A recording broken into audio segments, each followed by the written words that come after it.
Oh, we're live. Hey y'all, hey, it's another episode of Bonafide Her podcast featuring the one and only Raquel Morales. Thank thank you. Oh my gosh, I love the energy. It's so amazing.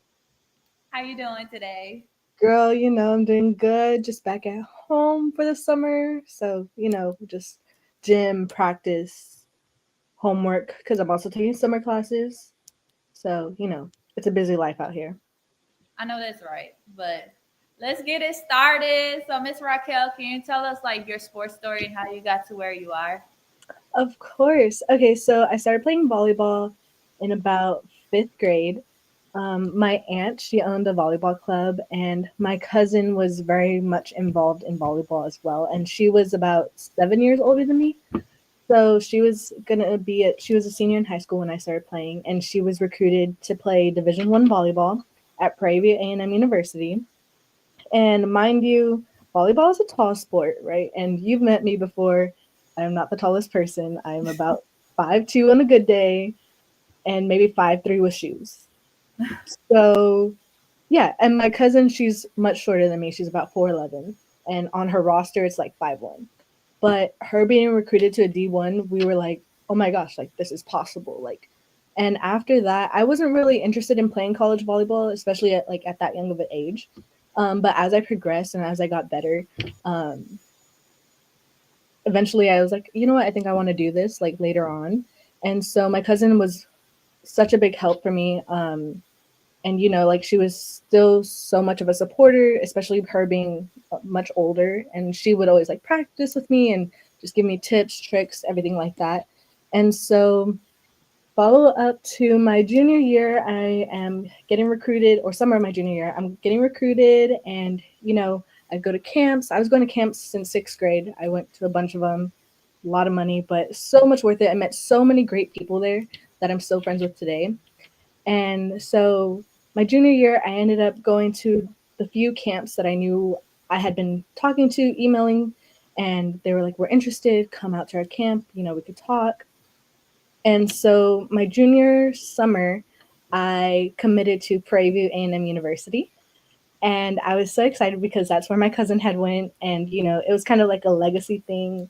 Everyone was so excited. And we played the same position. We were both setters. So she was excited. I was excited. There was tears. It was amazing. Um, and yeah, my family has always been so supportive of that.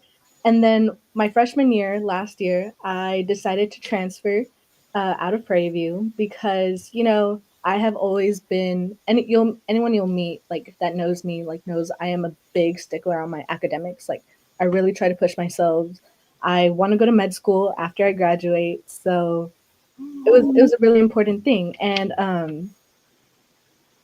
I decided to transfer and go to a higher academic school. And now I'm at University of Rochester, where I love my teammates, I love my coaches, love the environment.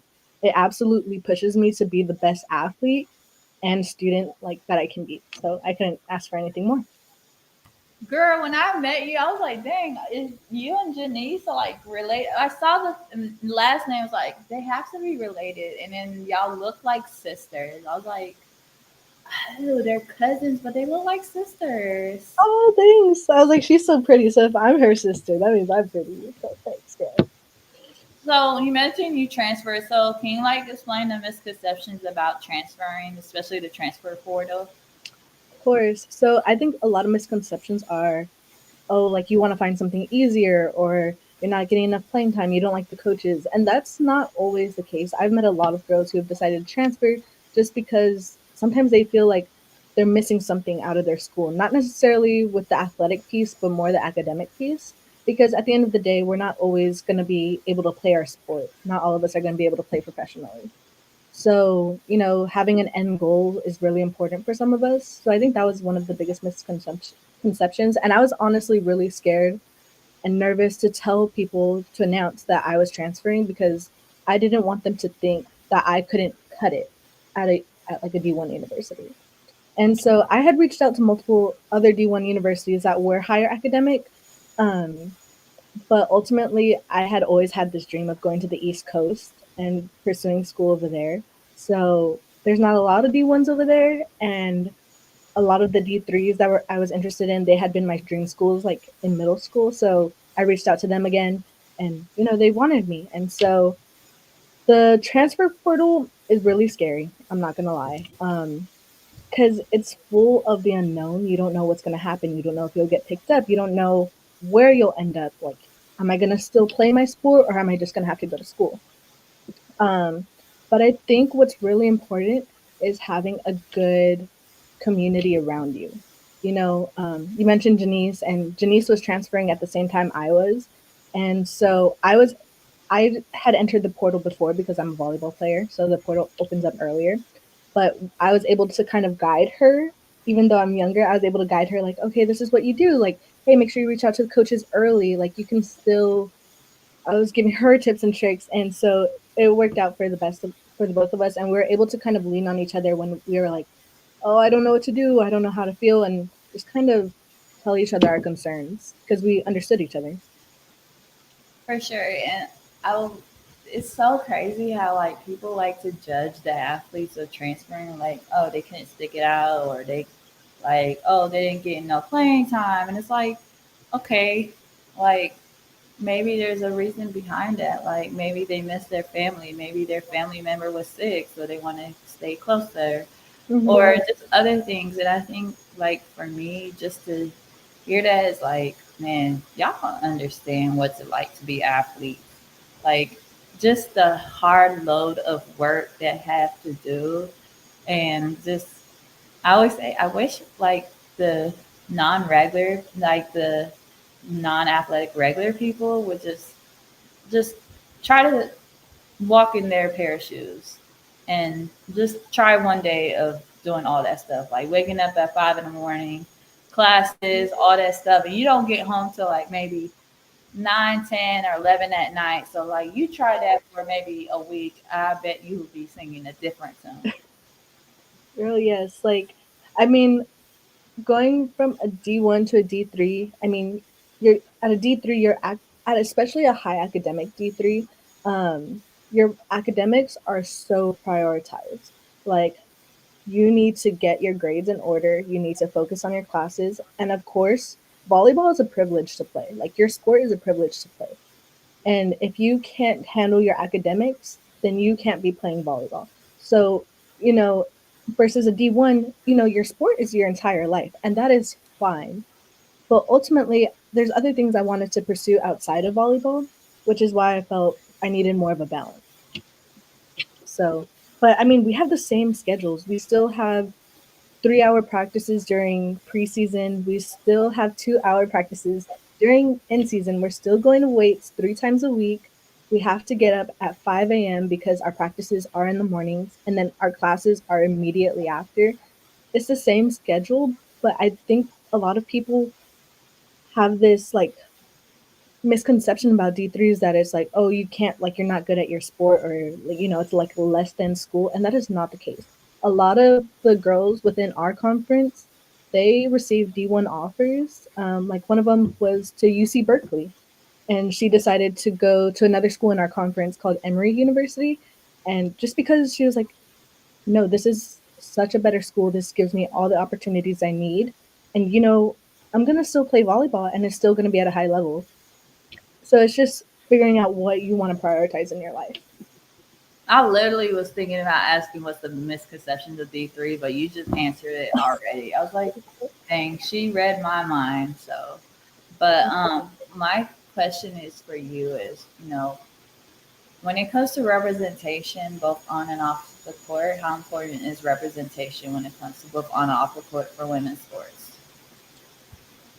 I think it's really important. We just had I went to a an all girl school in middle school and high school, and it was a public school as well, so it wasn't private. It was the first in our city. We were ranked 12th in the state of Texas out of high schools, so we were really high academic.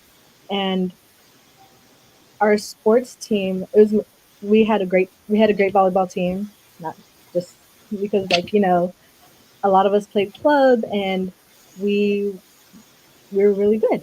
And so a little story is they didn't want to put us into UIL to compete for like against other teams within the state because they said that's not what we were made for. Like our school was made primarily for our academics. And they're like, why do you need to play like competitively? Like that, but whereas the boys school or other co-ed schools, they were able to compete competitively. And we were like, that is not fair. Like we deserve just as much as those other schools just because we're girls and because oh, you're supposed to be smart. That does not mean that you can't be athletic and good at your sport. And so we ended up having a board meeting, and I was able to speak at this meeting and just kind of advocate for ourselves. And so when I went to University of Rochester, I have I think it's so important that women are in the spaces of athletics because without it, I mean, we wouldn't have a voice. I mean, we see it with the WNBA. Like now that the college like women's college basketball has taken off, we've seen more of an increase in WNBA, and that is so important because not a lot of people know that there's other professional sports. Like there's now professional volleyball, professional softball, and you don't hear about that much because it's such a men's dominated area. It's crazy because I just seen that there is a professional volleyball, and I don't know. You remember Bailey that was at the Yes. athlete because she works around, and I was like, Mhm. that is super cool. So Yes. speaking of athlete, kind of okay, folks don't understand how fun that was. Like it was lit, the rooftop Girl. party. I didn't Mhm. go. Here's the thing: the second day where everybody was all dressed up, I was like, "Oh, y'all dressed up like y'all about to go out." But they had like some type of party after like late at night on the second day. Like Yes, and it was the penthouse, I believe, I right? was like, I was seeing everybody's stories like it is 12 at night. I thought we were supposed to go to sleep. Or Girl. 1 o'clock, I'm like, I'm still up and I'm like working, and I have the whole room to myself. Like I had a whole room, the hotel room by Mhm. myself with two beds. I would at first I was gonna make a TikTok video where about the Spider-Man, Superman, just like the Spider-Man, and then just jump from one bed to another, just like. But then I was like, you know what? I don't want to be a liability risk right now. So Let me hold off on that. then it's like we're in a professional business, so I was like, you know what? Yeah. So first of all, how impactful was AthleteCon, especially for you? Like, it sounds like it was your first NIL kind of event experience. So how impactful was it for you? It was amazing, like hands down, one of the best experiences I've ever had. I keep talking about all the people I have met, like you. I met Gabby and Kendall from Michigan State Gymnastics. Like, there's so many amazing people and connections that you're able to make, and not just professional connections, but personal connections. Like, actually have friends within the same space, you know? And I think that's so unique because you don't like everything is seen as a competition. I forgot who said it at one of their like at one of the panels, but athletics is so competitive that we don't really get a chance to like be friends without having that competitive nature. And you know, getting into NIL now, I mean, I've been posting a lot, so trying to grow my platform as well because I want to destigmatize D3s, and you know everyone is saying like you got to find like your niche. Like you need to find what speaks to you and you need to be personal about it. Like be yourself. So everything I have been posting, I was like, well, if people don't like it, like I don't know what to tell you because this is like absolutely me. Everything I say, everything I do, it's just me. So I think it really helped me kind of solidify like, okay, I can do this. Like I can do this. And Denise, she's always been trying to get me into NIL since like last year, since I started playing in college. And I was like, okay, yeah, yeah, yeah, like for sure. And I think I did like 2 videos. And I was like, oh my gosh, like I'm not getting any likes. This isn't working out. And I just stopped. And that's where a lot of people do stop. And so I mean, it's been like going to be 2 weeks since AthleteCon, and I've been posting 2, 3 times a day, depending. And yes, you don't get a lot of likes, but eventually, like my TikToks have started growing, my Instagram has started growing, and it's just been within a week. And I'm like, oh my goodness, imagine if I had actually listened and kept to it back like a year ago, like I wouldn't be in the same position. So someone had said it like, start now. Like there's no waiting. Start now. Like just go. Like don't hold yourself back because you never know what could come out of it. And I think AthleteCon, I was able to make so many connections, with Booster, and they're great people. My home team Turf, like so many different brands, and Mr. John Thomas from Good Molecules, like now we get Good Molecules. I think it's just amazing that Sam was able to make such an amazing event and bring all of us together in one space. So yeah, For sure. Shout out to Sam. Sam, yes. So So like my thing is like I saw like all the stuff that every athlete. I was like, I wish I would come to the room to have that. And I was like, you know what? It's understandable. I mean, I was a sponsor, but I was like, and then like all the stuff, like all the gear and everything was like, but I was like, and then I finally got a jacket. So shout out to Sam for I was like, you need to get a jacket. I was like, oh, I'm allowed to get a jacket. I was oh like, yes. oh my gosh. And it's super soft. And I was like, you know what? I'm gonna just wear it with my business casual stuff. So I was like, you know what? It was Mhm. cold. So I'm like, I'm gonna just wear it. Like Rocket, yeah. I'm gonna just and my thing was to like the good molecules. I literally went to the guy that was at the club. I was like, sir, I literally kind of like emailed about maybe like a PR hole. It's like we get those every like it is stacked. Like, yeah, I was hoping to get one because like I was saw good molecules last year at AthleteCon. I've heard so many great reviews of it, and it's affordable. When I saw it at Ulta, it was affordable. It's like $8. It Yes. was more affordable than like say Neutrogena or all the other ones that's like the big names. And I'm like, and then like I saw like I said like, and then I saw I don't know if you saw the form where like talk about the good molecules of product and like who inspires you Yes. and I was like I saw your video. I was like, oh, I was like, go girl. I was like, These girls. oh, I had an idea for your content too. What's Have up? you thought of like connecting with Janice, right? Collaborating with Janice. Mm-hmm. And y'all have your sports, right? Yes. And like you guess what sport that each of us play. And In our then uniforms. another one could be like y'all try each other's sport, like how it goes for y'all. That's a good one. Oh my goodness. No, that one's good because my brother, he plays baseball and he was practicing the other day with his tee and his bat. Like he was just getting reps in. And I was like, oh, hey, like, what are you doing? And I was like, so I go outside and I was like, oh, let me try. Cause I'm like, this is easy. Like you just hit a ball off of a tee, like with a bat. Like it should be fine. And I hit it and I'm like, that is possibly the worst hit. Like it doesn't sound the same versus when he hits it, it's like sounds solid. And mine, it was like made a weird noise. I was like, oh, this isn't as easy as I thought. And he's like giving me lessons on how to hold the bat. I was like, don't you just hold the bat? And so, I mean, one time Janice did help me practice a little bit because all my friends were already back at school and I was the last one to leave, but I needed to practice before preseason started. I was like just practicing every day. Well, practiced every day all the time, but um yeah, it was getting towards the end and I was like, Janice, like I need your help. I need you to serve balls to me because I need to practice serve receive.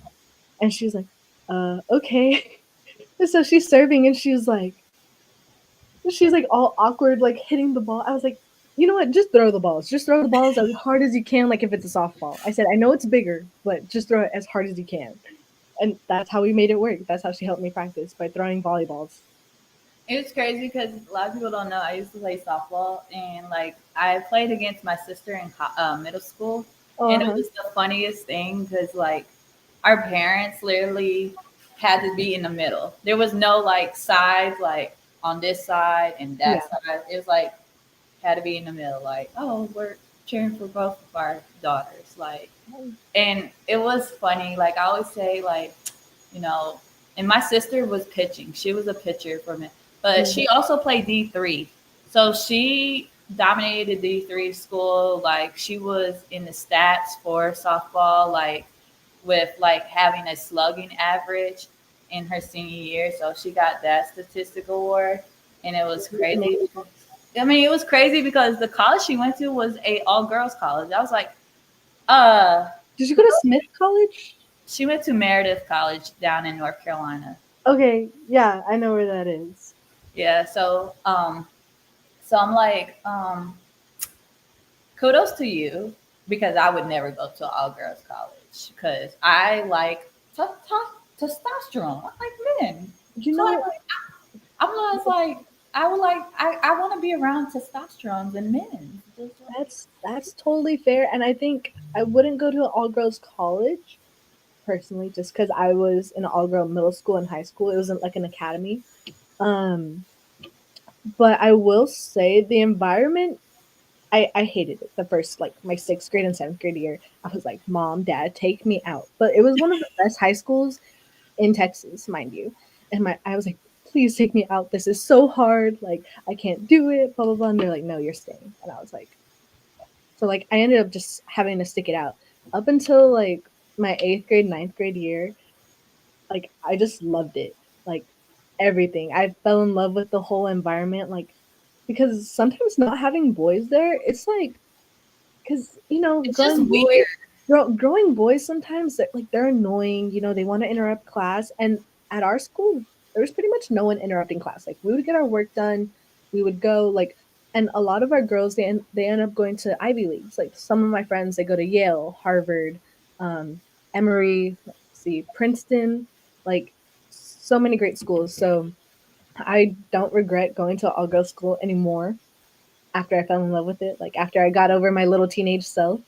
Um, but now going into college, I was like, yeah, I think I need to be around everyone, kind of get used to it.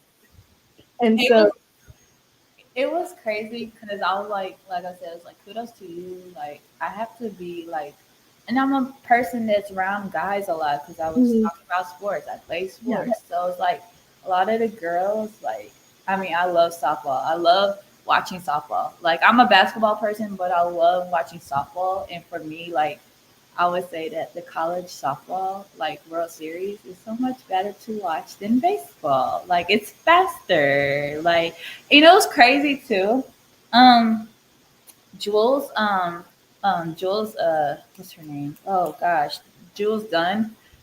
I yeah, was talking to her, and she played softball too, but she didn't really, get to play in college. She didn't play in college, but she played. So I was like, oh my god! I was like, yeah, because softball is just like, oh my god, yes, it's faster and it's straight to the point. Baseball is like, do you know how amazing it would be to see a double play when it comes to softball? It's so spectacular. It's like, yeah, it's rare, but it's so spectacular. It's like it's unheard. Well, there's some, but then like, what would be a triple play? Like, yeah, baseball do triple plays, double plays a lot, but softball doing a double play, that's like top tier, like a moment for softball. That would be like, oh my gosh, that would be like almost an equivalent to a woman dunking in a basketball game at a college one. Like that's mm, spectacular. Like like that's, I think it's spectacular, but I'm have to let I it I will agree though. I have been watching softball more because of Janice, and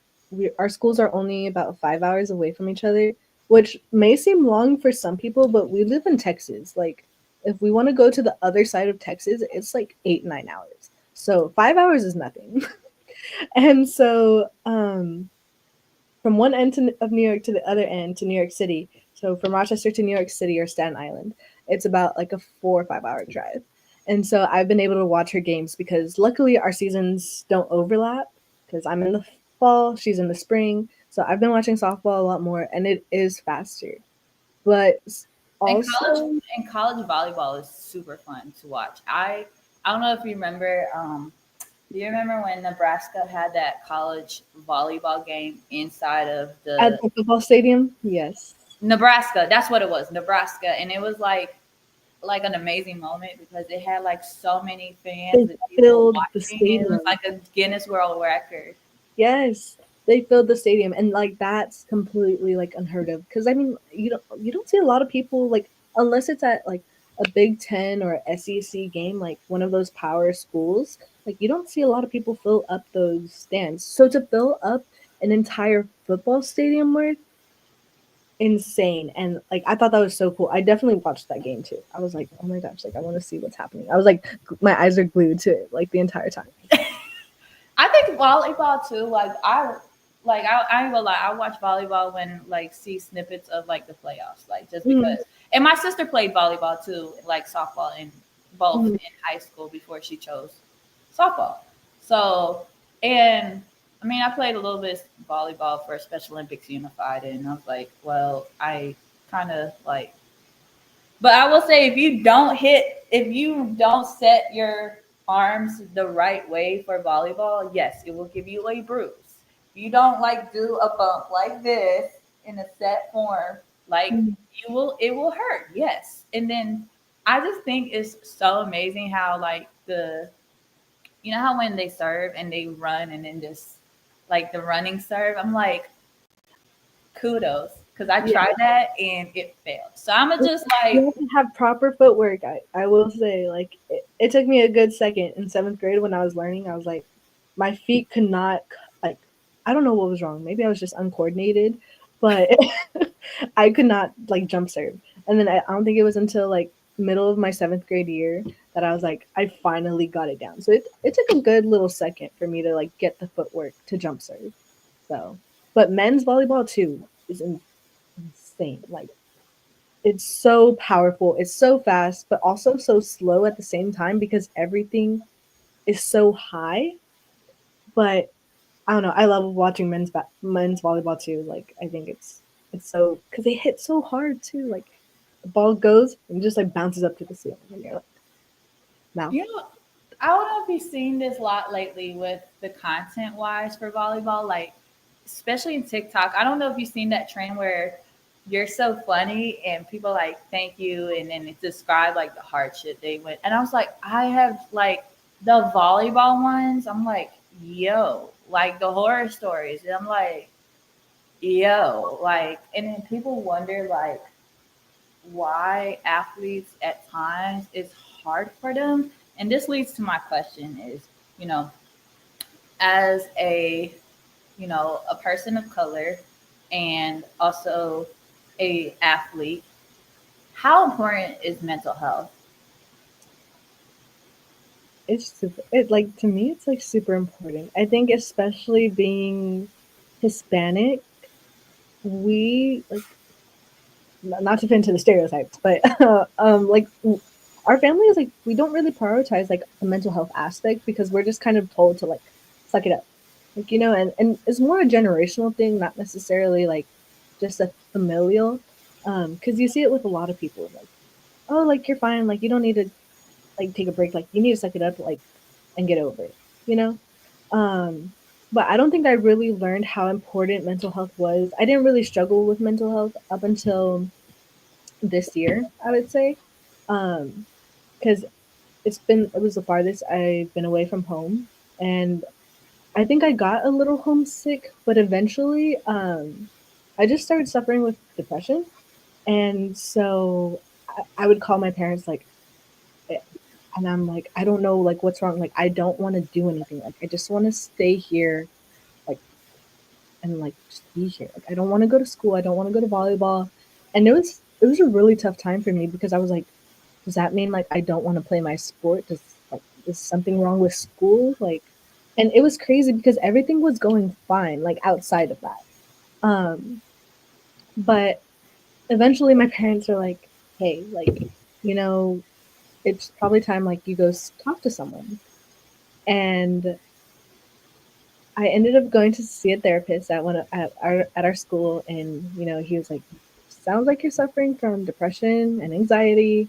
So he was like, we're not gonna put you on anything like medicinal. He's like, we're just gonna, try talking it out and like seeing how that goes. He's like, because also Rochester is kind of a gloomy city, because it snows a lot. So there's not a lot of sun versus San Antonio, it's sunny all the time. So it was just kind of like a shock to me, I think. Um, so suffering from depression during that time was like really hard. I seriously thought something was wrong with me. Like I was like, I don't know what to do.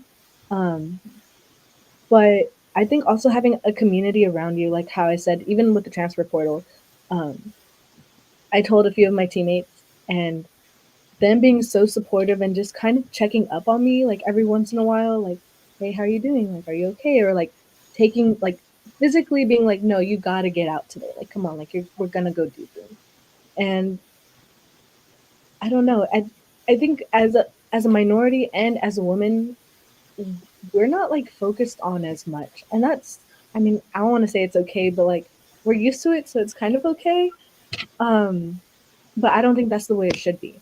Right. And I don't know. I feel like if we put more emphasis not only on women's women athletes' mental health, but athletes as a whole. I mean, athletes go through so much. We like you mentioned with the horror stories, like those volleyball ones, like everyone within any sport has had at least one horror story that has changed the way they act or think of themselves as an athlete. And I think really kind of having an open space, like it's not a taboo anymore, like being able to talk about it without there being like some type of stereotype, like, oh, like she's sick. Like, no, I think we need to be comfortable with being uncomfortable and saying what's going on with us. What advice would you give to someone that is going through mental health? I would say having like not being by yourself, like and like actually talking to people who might understand, whether it's going to a support group or talking to other athletes that you know are going through the same experience. I know someone had mentioned at AthleteCon, like imagine if there was a platform, like let's say someone tore their ACL, right, at one school, like in New York, let's say. But there's another girl in soccer who also is suffering from an ACL tear, but she's in Florida. Like I think having a type of community like that would be so important because we can all kind of like rely on each other and have that support system. And I think the biggest piece of advice I could give to someone who's struggling from mental health is like ask for help. Like it'll be okay, and eventually things will get better. It's just gonna it's just gonna be a little learning curve, and it's gonna be difficult at first, but eventually things will be okay. Like the way you said it, it'll be like, let it all work out. Let it all work out. Yes, I was just gonna use that sound on my on one of my TikToks because I was gonna talk about like my journey, like everything that I'm talking about here. I was gonna use that sound. So It's just I've heard it so many times. I'm like, I used it once and then like, yeah, I've heard it too many times. Like, it's one of those things like you've heard something so many times, you're like, next, like just change the channel and stuff. Like, you're cool. like swipe. It's like, all right. It's like, but my question for you is like, I was like, I hope I said it right. It's like, I don't know if I said that term right. It's like, ooh, I don't know. But I was like, because I was like, as a person, I was like, did I say that right? Because I remember I was like, Hispanic also are like different Yes. shades and stuff. So I was like, oh, I hope I said it right. But then somebody politically correct me if I'm wrong. So I'm gonna be honest. I think you said it correctly because I'm like I am a person of color. If you like, you've seen me, girl. I'm pretty I'm pretty dark. So, um, but yeah, I mean, I think minorities, especially in sports, like I don't see a lot of Mexican, Hispanics, Latinos in sports. I mean, other than myself and then my cousin Janice, and I see a few girls like on Instagram and TikTok, but it's not like a large presence. You know what I mean? So I think kind of just putting ourselves more out there and showing like that we are capable of doing everything that everyone else can. I think it's just not as talked about as much. For sure, because that's why for me, I always ask about representation for the athletes because like imagine like hoping like you bring in that platform and then it's like, oh, someone is going through what I'm going through and understand it. And I'm like thinking to myself, that's why I always ask because representation matters. And I Literally. wish honestly, and I would tell people like I wish I had that, but I don't have that as someone. And I'm like I always say I'm not talking about me being a white woman or a white person representation. I'm talking about somebody that's on the autism spectrum. I didn't have that growing up, like seeing, Right. and so I'm like, you know what? I'm gonna start my own stuff. I'm gonna be my own legacy. I'm gonna create my own legacy, be my own pioneer, even if or a trailblazer, even if kind of it's unheard of. But you know, I'm like, you know Yeah. what? I'm gonna just disrupt the room and break the ceiling and stuff. So Yes, girl. Like, I mean, I texted you yesterday when you had posted your misconceptions. Like, my younger brother, he's on the autism spectrum. And, you know, my mom, she'll see videos of, let's say, some older boys who are also on the autism spectrum, and they're talking about, like, what goes on in their mind. And she, like, sends it to us. And she's like, you think this is what he thinks? And sometimes, like, then she'll send it to him. She's like, is this what's going on? Like, he's pretty high functioning.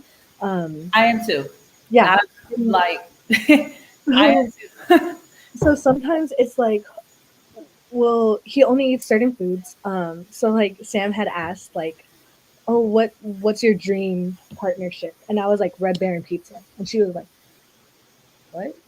And I was like, Hey, don't sleep. People need to stop sleeping on Red Baron pizza. You knew growing up during your childhood, you ate Lunchables, you ate those kid cuisines, you ate those things. Like I in Red Baron, you ate those good old mhm, microwavable conventional oven girl, stuff yes. before And you so got before you had money. It's like before I had money, I I did what I had mhm, to do. Eat those little Lunchables, like even if it was crackers and ham and little pizzas, even though they weren't real pizzas. So then you learn how to make bagel bites pizza. yes, Oh, well darn. yes.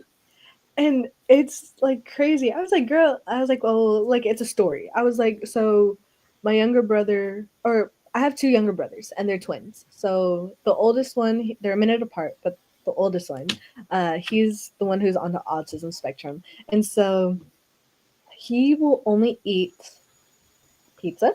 He'll eat any type of pizza, but at home, the pizza he'll eat is Red Baron pizza, like the ones that you pop in the microwave. And now that we have an air fryer, he puts it in the air fryer to make it crispy.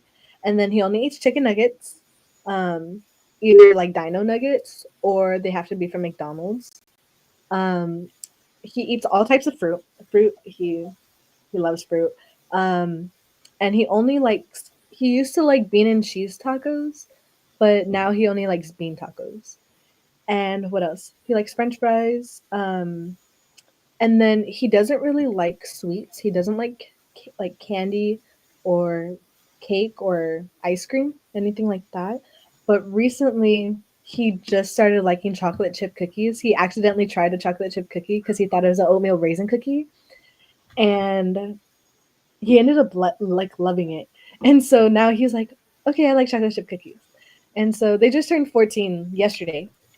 So Oh, yeah, so my brother he got well, my younger brother Raphael he got we got him like a little personal birthday cake, and then because we know my other brother won't eat the birthday cake, we got him like a cookie tower, like a little baby cookie tower, like with oatmeal raisin cookies and chocolate chip cookies, and so like that's what they had for their birthday cakes. So, oh. but it's important to me. So I was like, yeah, Red Baron pizza, like that's we have it at our house. If I could get Red Baron pizza and like I think it's so important what you're like that you're starting to show like the misconceptions about autism because I mean everyone is on a different level of functioning as well. And I don't know, like sometimes people just need to be nice. Like just be nice. like it doesn't matter like what's like it should not matter who that person is. You just need to be nice. And because I've met some people who were mean to my brother, and then they find out he has autism, and they're like, "Oh, like we're so sorry, blah blah blah." Like that changes. Like you now you're gonna be nice to him because you found that out. Like It's just weird behavior. I'm like, so you like, so you're telling me you just found this out. Now you want to be nice. Where was yes, that energy? Like it costs. I always say it costs nothing to be kind. Like we already gone through. Like, and I literally made another misconception video. Like, the misconceptions that people with autism will never work. And I'm breaking down the misconceptions because yes, there was a politician that talked about people with autism, and it was crazy because he did it on the month of April, which is Autism autism. Acceptance Month. And it was RFK Jr. So I'm like, oh, so like you're saying this is dangerous? Like, do you not know? And then like one of the things he said was people with autism are a burden to family. I'm like, you are crazy. Not to mention, and I love how, and I was like, you know what? I feel like it's my sworn duty to make people clutch their pearls. I feel like it is my sworn duty to do that, even if it's gonna make people mad. I'm like, look now, I try to tell y'all to be kind, but I'm not gonna be petty. But I'm gonna just teach y'all a lesson real quickly. But Mhm. I'm still nice, I promise y'all. But literally, I'm just like, and this was the crazy thing. Like I spoke out about it, and literally, next thing I know, I'm like, oh, well, that. It's like it takes that one video to be viral. Like, but it's just to me like I wish people would be a little more compassionate and empathy. Like, Yeah. don't believe all this myth that y'all are literally hearing. Like, I'm pretty sure there's people that don't believe it, but then there's people out there that's like, I was like, you know what? I hate to say it, but then again, as people would used to say, ignorance is a bliss. Like, no, we're just gonna cut that out. Like, y'all got away with it. It at this point, ignorance is a disease. Let's just get that out the way. Like, y'all Yeah. had time. Y'all had time to learn about this. Y'all had time to like because I literally broke down the difference between awareness versus acceptance. And Mhm. I understand, like, here's the thing awareness, I said, for years, autism has been a thing. It's been out there for a long time. Mhm. So it's like, kind of should have been aware already before, but I understand you knew, and I understand. But the difference between awareness versus acceptance is awareness is like you kind of know about it, but then you have little to none of still learning about it. So you like tolerate with that person to have it. But Mhm. acceptance is that person has it, but you still fully embrace them. You accept them. So it leads to inclusion. So Yes. And I mean that's perfect.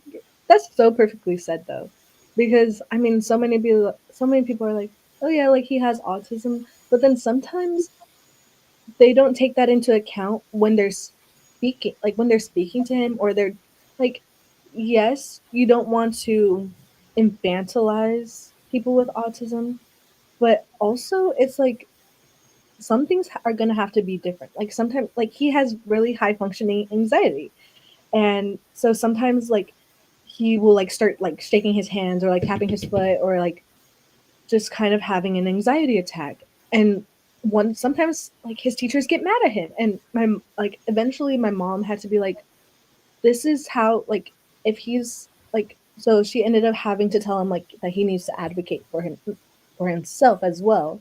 She's like, even though that's not the way it technically should be, like these teachers should be aware and accepting of how he's going to act, certain things that he's going to do.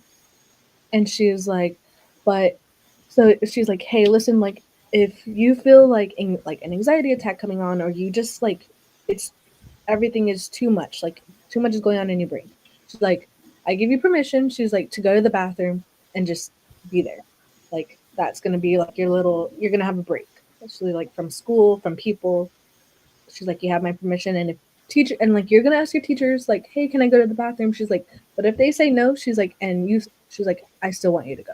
She's like, and I'll deal with it later. She's like, cause you, she's like, you need help sometimes. Like, and teachers aren't always so understanding of that. And if teachers aren't so understanding where they need to educate people and care Then for they people should be also, teachers. They should not be teachers at this but point. if teachers can't even do that, what makes you think like an entire world can do that? And right now we have the resources. We have TikTok, we have Instagram, we have YouTube, we have everything within the tips of our hand. Like, I, you can educate yourself and become like accepting, like, and be compassionate towards everyone, and be aware of everyone's story, everyone's background. Like, there's, you said it, like, ignorance should not be tolerated anymore. Like, it is time for you to be educated and be aware. Like, there's no more excuses like, oh, I don't have the resource, like, I don't know how to get educated. You don't know how to Google something on your phone? Like, I mean, Google's in the tips of our fingers, whether it's computer and phone. Like, y'all be on your phone every day. Y'all know exactly. for sure.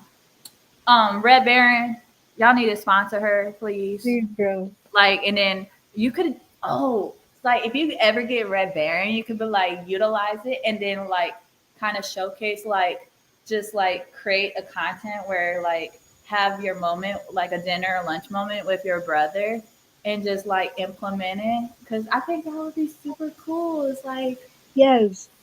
So I was actually planning that because what's today? Yes, today's Tuesday, right? So today, my brother, he's at baseball practice, and so it's just gonna be me and my other brother today at home. And so I had asked him. I said, "Hey, like, do you want to have like a brother sister like date? Like, he loves watching movies, so we call them slumber parties." And so oh, we're just downstairs, and we've done it since he was like, I don't know, maybe 3. And so now that he's getting older, he doesn't really like to do them anymore. So it kind of makes me sad as a big sister. But I still make him do it every once in a while. So we have slumber parties, and at these slumber parties, we will eat pizza and popcorn and a soda. Like, I don't care how unhealthy that sounds, but it is be a kid, like, have your kiddish moment. Have like, I don't know what to tell you. Like, it's not all the time. Like, it's every once in a while. But yeah, so I was gonna make a little video of us like having our little movie night and making Red Baron pizza. So I'm so glad you brought that up because I will be doing like iron sharpens iron. That's all I that. have. So my question for you is, how would you describe your journey so far? Like, what word or phrase would you describe your journey? Ooh, that's a hard one. I would say,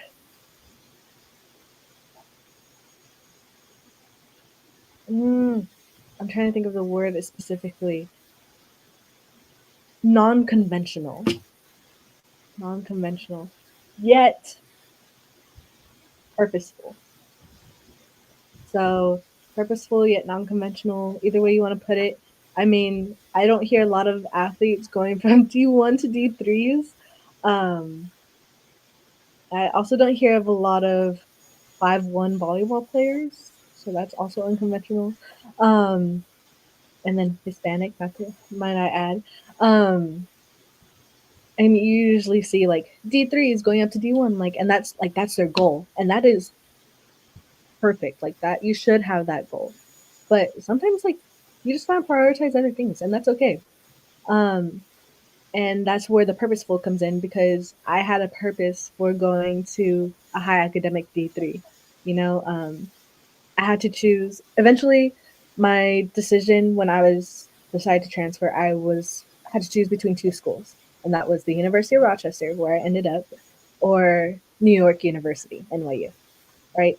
And they were all the schools within our conference are high academics, high academic D3s, and NYU has been my dream school. Like, but I found like something was kind of just drawing me to University of Rochester, and I'm so glad that's where I ended up. And I'm gonna go to New York City one day, and maybe that'll be at NYU. But hey, I mean, everything works out for a reason. Everything happens for a reason, and that is my say, or like it's not my saying. I know everyone says it, but that is the one saying I live by. Um, Everything happens for a reason. Like it's all in God's plan, and you know it's gonna work out the way it's supposed to. So as long Oh, as you keep working and like you can't just sit here, but as long as you keep working hard and doing what you need to do, it'll all work out. ooh. Yes. I don't know if I did a clock it, whatever, right. But I just think it's funny, like this, like, oh, okay, so that's Yes, what we doing. That's what we doing. So, at school, right in Rochester, there's a very large deaf community. So, what some of the classes that we can take are ASL. oh, Um, that's so cool. so a lot of my friends, I didn't have to take any of those like other classes, but my friends did. So they chose their classes to be ASL. So also, one of my teammates is deaf, so Oh, so we also have an interpreter, and so then we also learn a lot of ASL through them as well. But anyway, so now whenever we're like, yes, now we're like doing sign language, like or like no, or like we'll use the ASL with when we're speaking. We're like yes, yes, like that makes sense, or like yes, like period, like everything like that. So. because I remember like when instead of like I know applause is like this, like when Mhm. they like instead of this, it's like Mhm. applause. Like I remember that because and then it's like the no part is like no. It's No. like the head verse like no. It's like and but yes, it's like almost Mhm. like yes. Yes. So, I mean, it's so fun. I would not have had these experiences. I don't think so. Had I gone anywhere else other than University of Rochester, and I'm so grateful for that. And also, shout out my friends because I'm pretty sure they're watching because they're so supportive of everything that I've been doing within NIL. And I'm like, guys, like go like my TikToks, go like my Instagrams, go repost it, and they've been so supportive. And I'm so happy that I have such a amazing team like that. So. We love it here. So, but I always ask my guests this question. Bonafide means authentic, unique. So, what Mhm. makes Miss Raquel Morales bonafide? What makes your story stands out?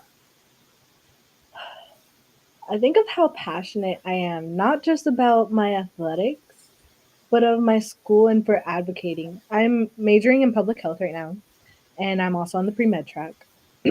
But I'm majoring in public health because I want to be such a large advocate for people in lower income communities. I mean, I grew up in a lower income community and now I'm no longer there, but everyone deserves proper health care. And I want to not only transition that from people in low income communities, but people who don't have a large voice, especially everything that's going on politically right now. Not to get political, but I think it's so important. So I think just standing out and being an advocate for everyone. And I'm going to show that through who I am. So Yes. thanks, girl. I mean, we could talk about what's going on political afterwards because I know for me, I'm like at this point, like I don't mind going overseas. With how this country's looking like, let me just go overseas, get packed overseas. Like if I gotta do, like I would love to create content and like design graphics for basketball overseas. That'd be great. Let me just pack Mhm. up. I don't mind packing up. Like y'all see me back in 4 years when everything is everything. Y'all see me back in 4 years. So. Okay, I'll be back. Just not right now. Right. So, can you let the viewers know how where they can find and support you if there's anything upcoming coming up for you? Yes, so if y'all want to see more volleyball content, I'm also going to be posting pre-med content, how to clock your out, like your shadowing hours, your volunteer hours, anything to do with pre-med and show my journey getting into med school, hopefully. So you can find me on Instagram at Raquel, and the L is going to be a 1_M. And then you can also find me on TikTok by that same username. So yeah, I'll be there always. I'm going to be posting a lot of volleyball content, a lot of school content, study tips, things like that, because I consider myself pretty successful in both of those areas. So Period. Let them know. Let them yes. know. And that's on period. So that's on period. Yes. Thank you guys for tuning in to Bonafide Her Podcast, episode 141. And you can be sure to check out the live replay of episode 141 after this. Thank you guys for tuning in. Thank you so much, Peace. Ashley. Oh, wait. Oh, oops.